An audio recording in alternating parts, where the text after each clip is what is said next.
Hello guys, welcome to my YouTube channel X25 guys. চলেছি নতুন একটা ব্লগ নিয়ে গাইস। আজকে আমরা যাচ্ছি কৃষ্ণনগর, কারণ আমাদের একটু কাজ আছে। চলো, দেরি হয়ে গেছে, চলো বেরোনো যাক। অলরেডি বেরিয়ে পড়েছি। এখন আমরা যাচ্ছি চাকদার দিকে, আর এখন প্রায় 9:25 বাজে, আর আমাদের 10টা 20 ট্রেন ধরতে হবে।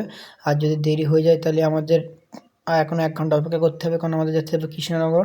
তাই চলো তাড়াতাড়ি যাই, গিয়ে চাকদার দিকে যাওয়া যাক। আর এখন আমরা অলরেডি পৌঁছে গেছি চাকদায়। এখন আমরা যাচ্ছি স্টেশনের দিকে। চলো স্টেশনের দিকে যাই। আর এমনি যা গরম পড়েছে আজকে, ভালো লাগে। আর চলো স্টেশনের দিকে যাওয়া যাক। হ্যালো গাইস, এখন আমরা চলে এসেছি। আর আমরা এখন যাবো ওই সাইডে, কারণ আমরা 1 নম্বর প্ল্যাটফর্ম ট্রেনটা ধরবো। আর আমাদের ট্রেনের আসতে 20 মিনিট বাকি। চলো একবারে ব্রিজ বেয়ে যায়, আর কেউ নিচেতে যাবে না। ব্রিজে যায় ভালো, এবার যারা যায় তাদের ব্যাপার আলাদা, কিন্তু আমাদের মতন ওপরে যায় ভালো, কারণ ওপর দিয়ে গেলে সেফ। আর এই যে যদি কেউ বোতল না খুলতে হয়, জলের বোতল এরকম কায়দা খুলবা। এই যে বাংলা বিলার আমার সাথে, এই দুজন মিলে এখন আমরা যাচ্ছি। চলো যাই, ওই পাশে গিয়ে তোমাদের সাথে কথা হচ্ছে। হ্যালো গাইস, এখন আমরা ব্রিজের উপরে চলে এসেছি। এটা উপরে চাকদার ভিউ। আর ভিডিওটা একটু ফাস্ট করে দিয়েছি, কারণ ভিডিওটা অনেক বড় হয়ে যাচ্ছে, তাই ফাস্ট করে দিয়েছি। তো আপনারা কিছু মনে করবেন না। চলো একটা ছাওয়া জায়গায় গিয়ে দাঁড়াই, তারপর তোমার সাথে কথা হচ্ছে গাইস। এখন চলে এসেছি একটা ছাওয়া জায়গায়, আর আমরা এখানে দাঁড়িয়েছি কারণ ট্রেন আসছে। চলো ট্রেন আসুক, তারপর ট্রেনে উঠে যাক। আর এখন দেখি ট্রেন কত দূর আছে। ট্রেন এখনও তো এতে মোবাইলে দেখাচ্ছে মাত্র এখনও পালপাড়ায় ঢুকছে। চলো আসুক ট্রেন, দেখি কি করা হয়। আর এই যে ট্রেন অলরেডি চলে এসেছে গাইস। চলো এবার ট্রেনে উঠে যাক। হ্যালো গাইস, এখন আমরা ট্রেনে উঠে পড়েছি। আর আমরা এখন ট্রেনের গেটের ধারে এসে দাঁড়িয়েছি, কারণ ভিতরে প্রচুর গরম। আর বাইরের দিকে দাঁড়িয়ে আছি, আর এইদিকে মনে হচ্ছে বাইরেও প্রচুর গরম লাগছে। হাওয়া চলছে, তাও মনে হচ্ছে আগুন ছুঁড়ে কিনা মুখে মারছে, এমন অবস্থা। এখন দুজন অবস্থা খারাপ হয়ে গেছে। এখন কি করব, এখন কিছু করার নেই। এখন এমন টাইমে পড়েছে আমাদের। আর এর আসল কথা হচ্ছে, আমরা যাচ্ছি আধার কার্ড ঠিক করতে। এবার আধার কার্ড ঠিক করতে এর টাইম পড়েছে 12টা 20, আর আমার পড়েছে 1টা 50। তাই এর জন্য আমরা একটু আগে আগে বেরোতে পারছি না, আমাদের একটু পরে বেরোলে কোনো অসুবিধা ছিল না। আর চলো যাই। আর যেতে যেতে দেখি ঝগড়া বেঁধে গেছে।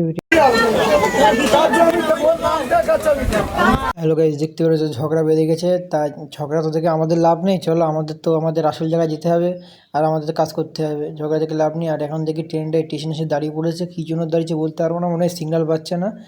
হ্যালো গাইস, আমরা এখন চলে এসেছি কৃষ্ণনগর স্টেশনে। এখন আমরা যাচ্ছি টোটোর দিকে, টোটো ধরতে, কারণ অলরেডি লেট হয়ে গেছে। আর 12টা 20 থেকে, তো এখন প্রায় 12টা 20 আমাদের ওখানে পৌঁছাতে হবে। আর আমরা যেই জায়গায় যাচ্ছি সেটা হচ্ছে নদিয়া জেলার মেন ব্রাঞ্চ। সেটা নদিয়া জেলার মধ্যে আমাদের এখানকার মেন আধার সেন্টার বলে, ঠিক আছে। আমরা একটু তাড়াতাড়ি বেরোচ্ছি যাওয়ার জন্য। এখন আমরা অটো ধরবো, অটো ধরে যাব। তারপরে আর জায়গায় যাবে, সেটা কোন জায়গায় যাবে সেটা ঠিক আমি জানি না। চলো যাই, দেখি কোনো জায়গায় নিয়ে যায়। আবার ওখানে চলো যাই। এখন আমরা টোটো ধরে নিয়েছি যাওয়ার জন্য। এখন টোটো করে আমরা যাচ্ছি আধার সেন্টারের সামনে, কারণ আমাদের লেট হয়ে গেছে। আর কাকা বলছে আধার সেন্টার যেতে মাত্র 20 মিনিট 15-20 মিনিট টাইম লাগবে। আর আধার সেন্টার যাওয়ার ঠিক মেন ব্রাঞ্চের নামটা বলবেন, নাহলে অন্য কেউ ভুলভাল জায়গায় নিয়ে চলে যাবে আপনাদের। এখন আমরা আধার সেন্টারের মেন ব্রাঞ্চের এখানে চলে এসেছি। আমরা এই সাইডে এসে বসে আছি, কারণ সামনে ভিডিও করা যাচ্ছে না, কারণ সামনে গার্ড বসে আছে। গার্ডে সমস্যা করছে ভিডিও করার জন্য। তাই আমরা এই সাইডে বসে আমি ভিডিও করছি, ঠিক আছে, লুকিয়ে ভিডিও করছি। আর এই সাইডে বসে আছি। আর সাগর ঢুকে গেছে ভেতরে, ও আসুক তারপর তোমাদের সাথে কথা হচ্ছে। আর এখন আমরা চলে এসেছি গার্ডেনের সাইডে। এটা হচ্ছে এখানকার গার্ডেন, এটা ঠিক আছে। এদিকে গার্ডেন সাজানো বোঝানো গার্ডেন, ভালো সুন্দর গার্ডেন করা। আর ওই পাশে ওই যে সামনে দেখতে পাচ্ছ গেট। আর এটা হচ্ছে অফিসের ফ্রন্ট সাইড, মানে সামনের দিকটা এরকম দেখতে সে ভালো সুন্দর দেখতে। রাস্তা মাঝখান দিয়ে রাস্তা করা আছে। আর এটা যে ব্যাক সাইডটাও এইদিকে করা আছে। এদিকে অনেক লিচু গাছ টাছ আছে, সে লিচুও খেতে পারবে, কোনো অসুবিধা নেই, কেউ কিছু বলবে না। আর এখন আমরা এই সাইডে বসে আছি। আর ও ভেতর থেকে বেরোক, তারপর আমি ঢুকবো, তারপরে কাজ শেষে তোমার সাথে কথা হচ্ছে। হ্যালো গাইস, এখন আমাদের কাজ শেষ হয়ে গেছে। এখন আমরা স্টেশনে, এখন আমরা যাবো বাড়ির দিকে। আর ব্লগে এইটুখানি, দেখাবে নেক্সট ব্লগে। বাই।